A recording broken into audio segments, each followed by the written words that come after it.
Bismillahirrahmanirrahim. Assalamualaikum warahmatullahi wabarakatuh. Kali ini kita akan belajar mengenai bahasa Indonesia, pelajaran umum yang biasa dipelajari di sekolah. Nah, kita akan pelajari mengenai kebahasaan teks bahasa Indonesia ya. Kebahasaan ini biasa disebut sebagai maka yang akan kita bahas di sini adalah mengenai linguistik bahasa Indonesia.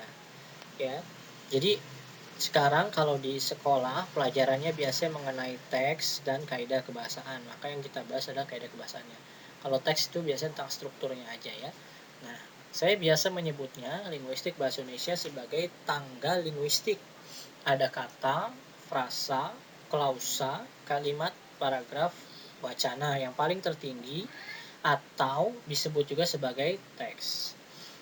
Nah, ini adalah hierarki ya, makanya saya sebut sebagai tanggal linguistik ya. Karena ini adalah hierarki. Nah, dari kata terus kemudian jadi frasa, dua kata atau lebih ya. Lalu ada klausa, sudah memiliki subjek predikat, lalu ada kalimat ya dengan lengkap strukturnya, lalu ada namanya paragraf ya. Lalu namanya wacana. Yang mau dibahas pada video kali ini adalah mengenai paragraf. Apa yang dibahas? Yang pertama, secara umum kalau kita membahas paragraf ada dua. Yang pertama adalah paragraf yang baik. Bagaimana membuat paragraf yang baik? Adalah memperhatikan 4 hal ini. Keterpaduan, keterkaitan, konsisten, sudut pandang, ketuntasan. Ya. Yang kedua yang kita bahas biasanya di paragraf adalah mengenai jenis paragraf dan pola penalarannya. Nah, ini akan kita lebih dalami di video kali ini. Mengenai jenis paragraf dan pola penalaran. Dari mana sumbernya? Nah, kalian bisa juga nanti pelajari bersama agar lebih dalam mengenai materi paragraf. Silakan unduh pada link deskripsi YouTube buku mengenai paragraf karya Suladi yang diterbitkan oleh Pusat Pembinaan dan Pemasyarakatan Badan Pengembangan dan Pembinaan Bahasa atau sekarang dikenal sebagai Badan Bahasa ya, Kemendikbud. Nah, yang kita bahas itu ada di bab 2 yaitu jenis paragraf ya. Berdasarkan pola penalarannya. Jenis paragraf banyak. Yang ini kita bahas berdasarkan pola penalarannya. Yang pertama deduktif, induktif, imperatif, dan menyebar. Yang berikutnya ada di bab penalaran, yaitu ada induktif dan deduktif. Nanti induktif dibagi lagi jadi analogi, generalisasi, sebab akibat. Deduktif dibagi dua, silogisme dan entimen. Ya, kita mulai masuk jenis paragraf. Kenapa kita harus mempelajari jenis paragraf? Agar kalian bisa terutama menjawab pertanyaan-pertanyaan bahasa Indonesia mengenai kalimat utama atau gagasan. Saya ulangi, kenapa kita harus mempelajari jenis paragraf? Karena ini nanti berkaitan tentang yang praktisnya adalah bagaimana kalau kita menjawab pertanyaan baik di soal-soal ulangan, soal ujian nasional yang sekarang sudah tidak ada, atau soal-soal PTN atau AKM ya sekarang dan sebagainya mengenai gagasan utama, gagasan pokok, kalimat inti. Nah, itu adalah mengarah ke situ. Tapi secara besarnya, kalau tadi kan secara praktisnya untuk menjawab soal, manfaat lainnya adalah bagaimana kalau kita menulis nanti kita bisa gunakan dalam menulis. Kita mau yang seperti apa gaya penulisan kita, bisa juga dalam bila kita sudah memahami ini ya. Nah, yang pertama disebut deduktif. Yang disebut deduktif berarti adalah kita meletakkan atau kalimat intinya ada di awal kalimat, atau gagasan utama, gagasan pokok ya, itu ada di awal kalimat ya. Sisanya berarti kalimat penjelas gitu ya. Jadi kalimat utamanya ada di awal. Deduktif, kalau untuk mengingatnya lebih mudah, kita biasa atau saya biasa D-nya itu diartikan depan, berarti adanya di awal kalimat utamanya. Yang kedua namanya induktif. Nah, induktif itu berarti kalimat utama, gagasan pokoknya atau gagasan intinya adanya di akhir. Ya, bisa jadi berupa simpulannya ada di akhir. Nanti kita akan lihat contohnya. Yang ketiga disebut deduktif induktif. Nah, mengapa disebut deduktif induktif? Karena di awal kalimat dan di akhir kalimat sebenarnya hanya pengulangan Jadi kalimat awal dan kalimat akhirnya bentuknya hampir serupa atau pengulangan, tapi ditulis dengan kalimat yang agak berbeda. Nah, kalau ada paragraf seperti ini, biasanya kalimat utamanya, gagasan utamanya, atau ide pokoknya adanya di akhir jawabannya, berarti adanya di induktif. Nah, ciri-ciri paragraf jenis ini biasanya di kalimat akhirnya dia menggunakan konjungsi antar kalimat. Nah, kita lihat contohnya ya. Ini dia, ya. Kita cermati kolom yang pertama. Di kolom yang pertama, tenaga kerja bla bla bla bla bla bla yang diperlukan. Nah, di sini lihat ada penjabaran, yaitu adalah tenaga kerja yang mempunyai etos kerja tinggi, tenaga yang pandai, terampil, dan berkepribadian. Nah, ini disebut deduktif karena ini kalimat utamanya adanya di awal, kalimat lainnya adalah kalimat penjelas. Bisa dilihat bahwa di setelahnya adalah menjelaskan yang pandai itu seperti apa ya, terus yang terampil itu seperti apa ya, nah, yang berkepribadian itu seperti apa. Nah, inilah contoh dari deduktif. Yang kedua, kolom kedua adalah contoh dari paragraf induktif. Nah, ini paragraf induktif, ya, artinya tadi ada di akhir kalimat utama, ide pokoknya atau misalnya. Jadi yang awal adalah penjelasan dulu, penjelasan salju, ya. Terus dia memainkan keindahan gitu dan sebagainya. Nah, terus kemudian disimpulkan, nah, atau adanya di akhir induktif. Oh, intinya adalah dia sedang menjelaskan musim dingin di negeri matahari terbit, ya. Di kolom ketiga. Nah, di kolom ketiga kita perhatikan inilah yang disebut dengan reduktif induktif. Ya, lihat bagaimana kalimat awal dan dari kalimat akhirnya hampir mirip, intinya hanya cara penyampaian dalam kalimatnya agak berbeda. Kalian bisa baca itu, hasil penelitian mengungkapkan bahwa tingginya kolesterol merupakan resiko yang paling besar menyebabkan seseorang terserang penyakit jantung. Diulang lagi, kolesterol merupakan penyebab hampir sama ya, penyebab utama penyakit jantung koroner. Nah, lihat yang tadi saya sampaikan bahwa umumnya kalau kita ketemu paragraf seperti ini, pasti jawabannya adalah kalimat utama, gagasan pokok, gagasan utama atau ide pokoknya adanya di akhir. Ciri-ciri yang paling mudah dikenali dari jenis paragraf ini adalah di akhirnya ditandai dengan konjungsi antar kalimat. Pada contoh di kolom ketiga, konjungsi antar kalimatnya adalah dengan demikian.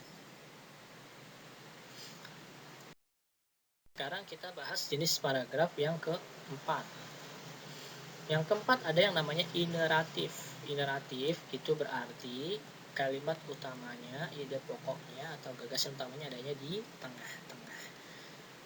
Nanti kita contohnya ya. Kalau menyebar itu memang jarang terjadi, cuman kalau dengan gaya penulisan atau seperti menyebar ini, maka gagasan utama atau ide pokoknya atau kalimat utamanya itu kalian biasanya disuruh untuk mencari sendiri berupa kesimpulan sendiri. Ini contohnya, kita bisa lihat yang di kolom pertama ada Gunung Sinabung di Sumatera Utara meletus bla bla bla bla bla. Lalu ada juga Gunung Merapi meletus, banjir di ibu kota gitu ya, kekeringan. Nah, di tengah-tengahnya disampaikan Indonesia memang banyak musibah dan bencana ya. Kan tadi udah dijelaskan musibahnya apa aja, ada gunung meletus ya, bencananya ada apa aja, ada gunung banjir ibu kota, kekeringan, itu. Setelahnya dari kalimat utama atau gagasan pokok yang ada di tengah ini, setelahnya menjelaskan lagi ada akibat apa nih gitu ya. Nah, ini memang kalau di soal-soal yang levelnya masih sekolah jarang keluar nih yang gitu. Tapi kalau udah levelnya untuk PTS segala macam biasanya ada yang mulai seperti itu.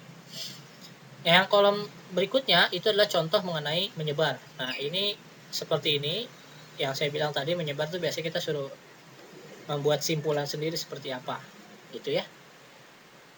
Oke, mudah-mudahan bisa dipahami.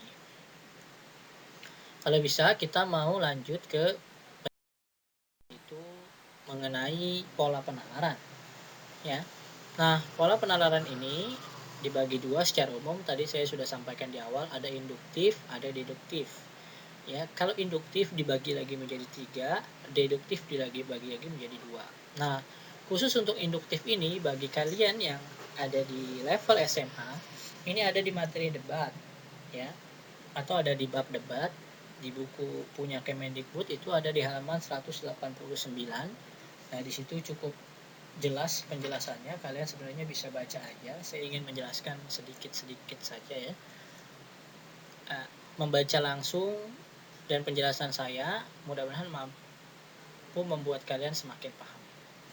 Nah, yang berikutnya deduktif.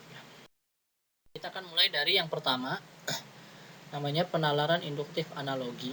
Analogi adalah pengibaratan. Jadi paragraf ini adalah proses penyimpulan berdasarkan kesamaan data fakta, ya. Jadi ada yang sama kemudian ditarik kesimpulan, atau ada dua hal yang sama ditarik kesimpulan. Jadi bahasa mudahnya adalah ibarat gitu. Nah, kita lihat contohnya di sini. Kalau di contoh ini dia menggunakan eksperimen binatang, nah, itu sama karakternya dengan otonomi manusia. Nah, ditarik kesimpulan bahwa ternyata binatang dan manusia bisa digunakan untuk uji coba. Atau yang paling mudah lagi, kalau contoh pengibaratan tuh seperti ini misalnya ya,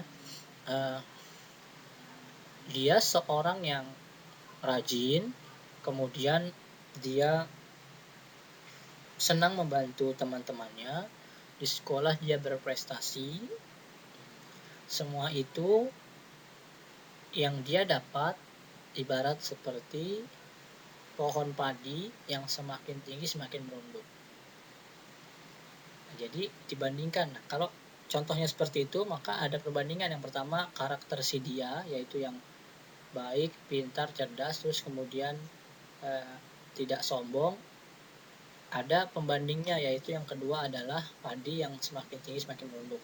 Diambil kesimpulan berarti si dia itu karakternya seperti padi ya, yang ya semakin pintar, semakin tinggi ilmunya, semakin baik perangainya dan tidak sombong.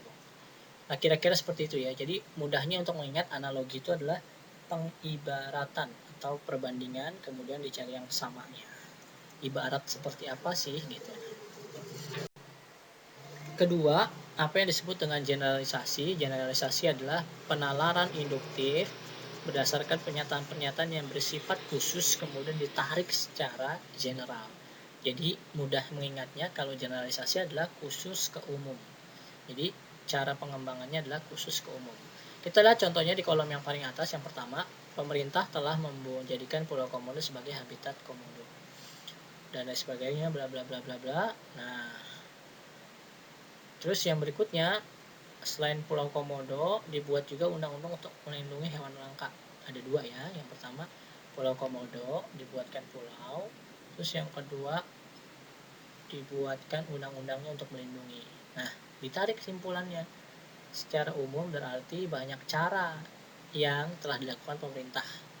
Caranya tadi kan di awal dijelaskan ada dua. Yang pertama membuat pulau atau cagar alam, yang berikutnya membuat undang-undang. Ya. Jadi khususnya apa? Yaitu tadi membuat atau penjelasan dulu di awal, baru ditarik kesimpulan di akhir. Gitu. Ya, mudah kok. Pokoknya khusus ke umum, yang khusus dulu baru ditarik ke umum. Oke. Nah, yang ketiga, pola penalaran namanya kausalitas atau sebab akibat. Apa yang dimaksud dengan sebab akibat? Yaitu adalah sama aja sebenarnya, sebab akibat sebab, tergantung awalnya. Kalau awalnya sebab, berarti sebab itu adalah gagasan utamanya, akibatnya penjelas. Kalau akibat sebab, berarti akibat itu gagasan utamanya, sebab itu gagasan penjelasnya. Nah, ini ada contohnya. Nah, kalau sebabnya, menjadi sarjana merupakan dambaan sebab. Akibatnya apa? Dari orang yang sarjana adalah bla bla bla bla bla. Begitu jadi baliknya. Akibat dari tingkat kriminal, nah ini bisa dilihat sendiri, bisa dibaca kira-kira seperti itu contohnya. Kalau mau contoh lain kalian bisa buka tadi di halaman 189 bagi yang punya ya, terutama yang kelas 10 materi debat ada di halaman 189. Nah, bagaimana yang deduktif? Tadi kan induktifnya ada 3, generalisasi, analogi, sebab akibat. Nah, sekarang bagaimana yang deduktif? Nah, deduktif kalian bisa baca di deskripsi link.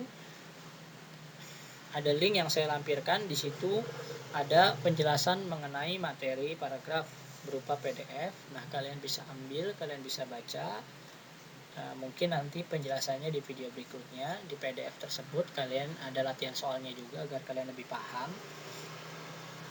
Kalau mengenai deduktif, sebenarnya kalau kita masuk di pelajaran SMA dia adanya di kelas 12 ya. Tapi nanti di video berikutnya saya akan buat. Yang penting kalian baca dulu. Saya sudah lampirkan beberapa materi di link deskripsi YouTube. Kalian bisa unduh dan pelajari itu baik-baik. Oke, terima kasih sudah menyaksikan Amal Ilmiah TV. Jangan lupa didukung channel ini untuk subscribe, lalu komentar yang baik, di like, dan dibagikan ke teman-teman yang lain agar bermanfaat. Terima kasih atas perhatiannya. Sampai berjumpa di pertemuan berikutnya. Assalamualaikum warahmatullahi wabarakatuh.